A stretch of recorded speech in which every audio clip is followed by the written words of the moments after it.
What's going on, everyone? Welcome back to another episode of the Balanced Perception YouTube channel, and I'm here more to talk about my new Creality Ender 3 V2 that I am currently working on to create an awesome cosplay for you guys. It's literally printing right now. Well, a piece of it, like one part out of like a good 100 or so is printing right now, but nonetheless, it is being worked on. But before I got to actually feeling confident enough to print these pieces, I had a few blunders and I had to learn very quickly. So that's what I want to talk about this episode, what I have learned in only, 2 or 3 days of 3D printing.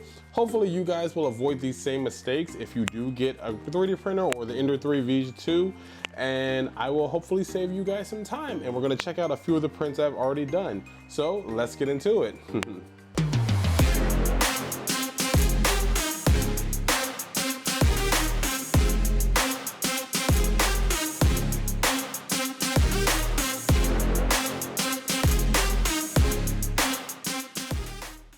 Okay guys, so where to begin? First off, I guess we'll start with the bad. The bad is, here is one of my failed prints. I was printing a cat. Hopefully you guys can see the detail on that. It's exquisite, phenomenal, you know, top shelf. But the layering, it's all good. What I didn't realize was that the basic file had these supports built in. The supports are there for absolutely nothing. They were just there. I didn't really know what supports were. I saw this being printed, this little front part here, and I was like, something's wrong. So I canceled the print, and I really shouldn't have done that because actually the print was going really well. But before I show you the completed one, I want to show you these supports are extremely easy to break off. Like, look at that, it just comes right off. No problem whatsoever. So this is how far I got on the cat on this print.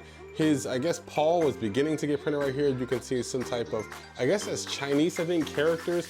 So he's like the cat that, you know, you see waving, doing the golden cat, doing this in the stores or in some of the Chinese restaurants, you see him. So that's my failed print. Another piece of support here. So let's put him to the side for a second. I then opened the file and I realized these were just supports. That's all that were there. So I went ahead and let the file finish printing. I'm gonna break off these supports. I waited just till I was on camera to break these off for you guys to show you how easy it was to break them off. A little bit of support there, a little bit more there. And this is the finished product. This is literally my second print ever. There was a cat file. I found it on Thingiverse, I think. That's where I found this file because I accidentally deleted it off of the micro SD card that came with it, so I had to re-find it. But I found it. This is the cat. He is awesome. I really like the way he came out. This is the completed version of him. He looks really well. So I need to do like a close-up of him for you guys. Let me just go ahead and do that and put that somewhere up here. I will film that after this. But anyways, this is him.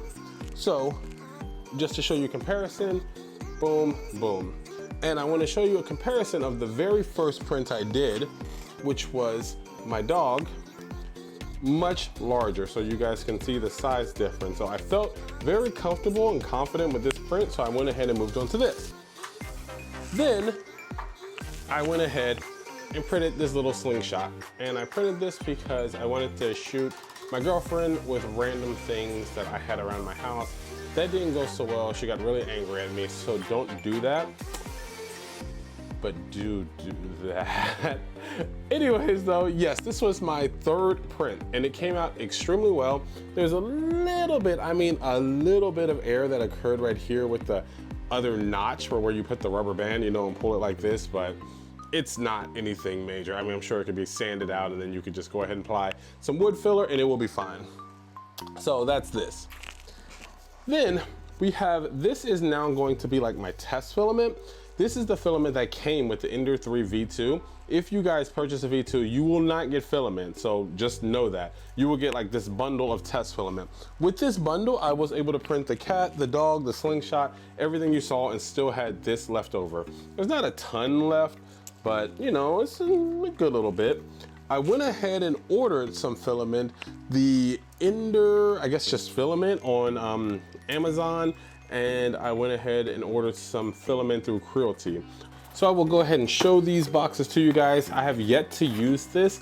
Well, I take that back. I'm currently printing right now with the white filament. This is the black one, but it's doing phenomenal. It's actually better than the test filament they gave me, which I have lost. Yes, it's right here. This is good, don't get me wrong, but this, top notch. And I actually changed my settings. I'm using Pressure Slicer as my slicer. And I changed my settings, and I can just give you guys a few of the things that I have literally learned over the course of 2 days. So let's go ahead and jump over to Pressure Slicer. I chose Pressure Slicer because after doing a bit of research, I realized I like the features more of Pressure Slicer over Cura. So, of course, go with what you want, but Pressure Slicer, I've never used Cura, and I decided that Pressure Slicer is the one for me. If you're going to use Pressure Slicer, let me go ahead and show you guys here. You will see a file with like a paint drop, it's like the blue, yellow, red, whatever. And then you will see a file that's like this sliced open yin yang sign. The file that you want to open is the rainbow one. So I right click, open with Pressure Slicer, and that takes me to here. The reason you want to use this file is because if you open the other one, let's say open, well, it's already there. So open with Pressure Slicer, does all that, and you will see that all of the options are not here. So I'll just drag that one there, and then let's open this one, compare them. You will see that all of the options, whoops, sorry guys. All of the options are not here for opening just the like broken yin yang sign. So you want to open the one that's like a paint drop.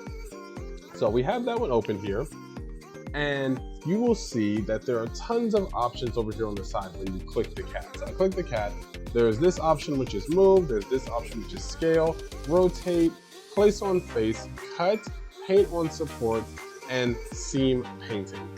So I, of course, have not learned anywhere near everything. There's expert up here, advanced, simple, there's all this stuff. I'm just gonna go over what I've learned so far. I set up my profile for the Ender 3 V2. I'll do a whole nother video on that another day. But let me just show you guys what I did to print the cat. So all I literally did was remove the supports, and this is the cat. You can drag him anywhere you want on the plate. If you click this button, sorry, this one right here, place on face, the white button, boom, it stands him up, and now that's all you have to do. You can drag him to the middle, to the right, left, wherever you want him. You click slice now, it slices it, and the slicing is basically like turning it into, I don't know, just a file that shows you, well, one that's usable by the printer, and one that shows you everything else like about the actual file. So here you see like how much filament is going to go to the perimeter, external perimeter, overhang, internal fill, gap, skirt, all of this. I don't understand all of these just yet.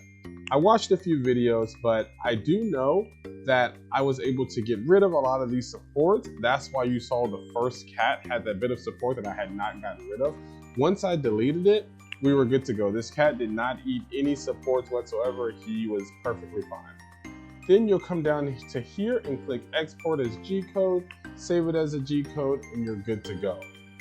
So that's basically everything that I've learned in Pressure Slicer so far, and that's how I've gotten to the actual cat that I showed you guys a second ago. So there you have it, guys. My 2 to 3 days of 3D printing has yielded me with this much knowledge. I've had enough knowledge to have a failed, well, not kind of failed, I canceled it, so I don't know if it's really a fail print, and then this cat right here is a successful print. I have learned just this much in 2 to 3 days, so I look forward to how much more I'm going to learn in the future. There's so much more, especially with Pressure Slicer. So much more I have to learn with supports and nozzles and filament types, all that, and I'm really looking forward to it. Oh, another really quick note.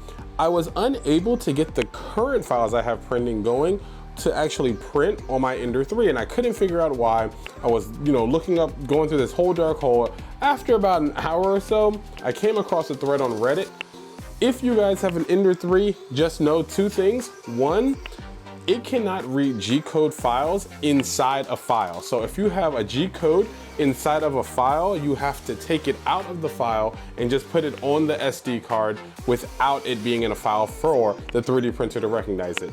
Number 2 is also the file cannot be more than 8 characters. I was trying to figure out why my printer could not see my files that were outside of a folder, and it's because they were over 8 characters. So that's another quick tip for you guys that I've learned. Everything that I've learned, I'm trying to share with you guys as you come along on this journey with me as I create this ultimate awesome cosplay that is currently literally printing as I'm recording this video. 3 pieces are done over there. I'm not gonna show you guys just yet, but it's in the works. So thank you guys so much for checking out this video. I hope you enjoyed it. Definitely stick around for the end. I have a quick time lapse of how this cat was made, so stick around for that. And until next time, stay boundless. See you guys. Bye-bye.